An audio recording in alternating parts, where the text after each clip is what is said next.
Selamat siang teman-teman dan selamat berjumpa lagi di channel Cak Motivator. Dan kebetulan siang hari ini saya berada di makam Mbah Syekhona Khalil Waliullah atau di Pasarean ya. Orang Jawa menyebutnya semacam itu.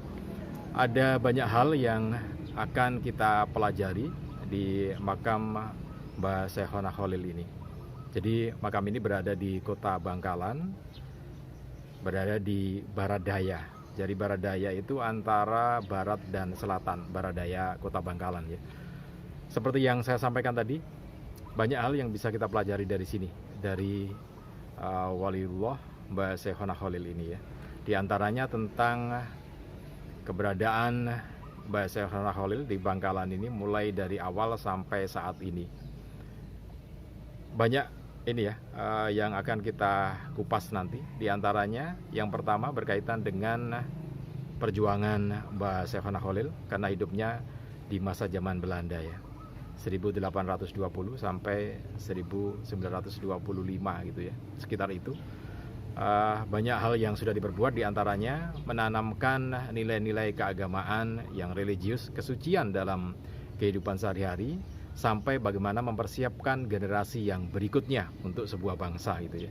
Akan banyak yang kita pelajari nanti. Nah, tentu Mbah Syekhona Khalil ini orang yang benar-benar rahmatan lil alamin ya. Karena hidupnya pun sangat membawa manfaat buat masyarakat di sekitarnya, dan sampai sekarang pun meski beliaunya sudah pulang ke rahmatullah, manfaatnya masih cukup banyak saat ini ya.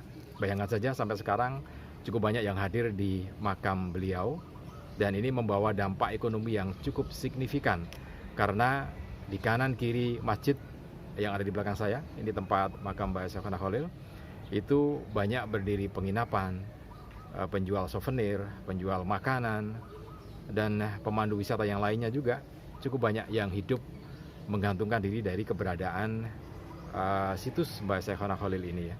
Itu kalau dari sisi rahmatan lil alamin, insya Allah seperti itu, karena manfaatnya dari dulu sampai sekarang cukup banyak yang dimanfaatkan oleh masyarakat kita ya.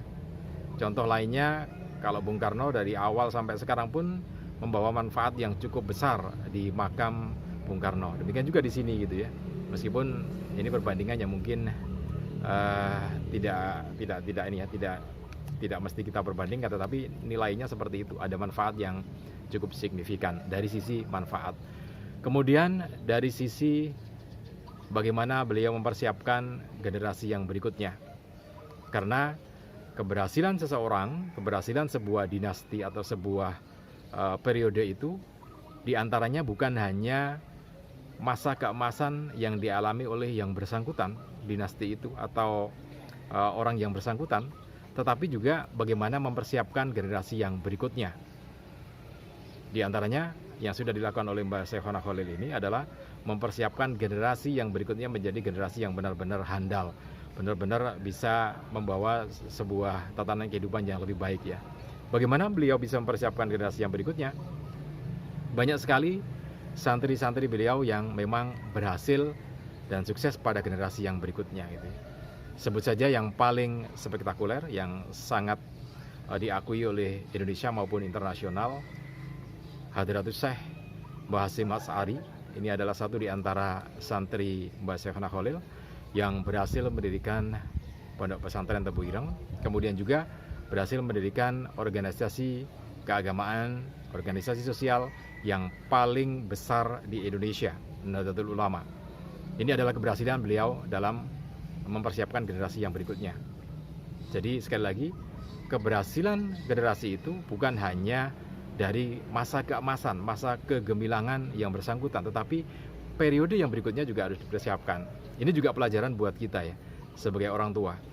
Sebagai orang tua bukan hanya sekedar meraih masa kejayaan untuk diri kita sendiri, tetapi juga bagaimana mempersiapkan anak-anak kita, cucu kita, generasi yang berikutnya menjadi generasi yang lebih baik daripada kita, atau setidaknya bisa melanjutkan apa yang sudah tercapai di generasi kita.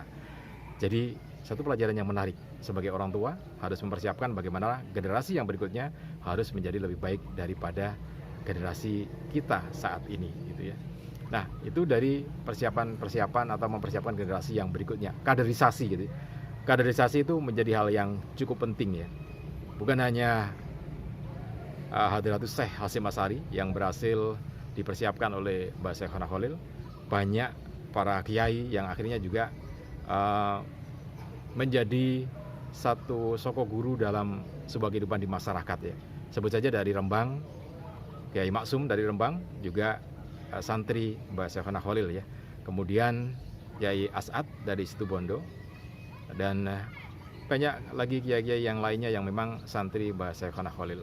Jadi ini menjadi hal yang cukup menarik buat kita, banyak hal yang kita pelajari.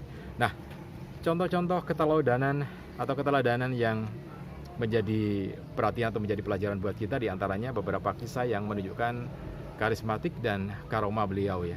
Di antaranya mendidik masyarakat di sekitar Bangkalan ini menjadi masyarakat yang lebih religius, menjadi orang yang selalu menjaga kesucian ya.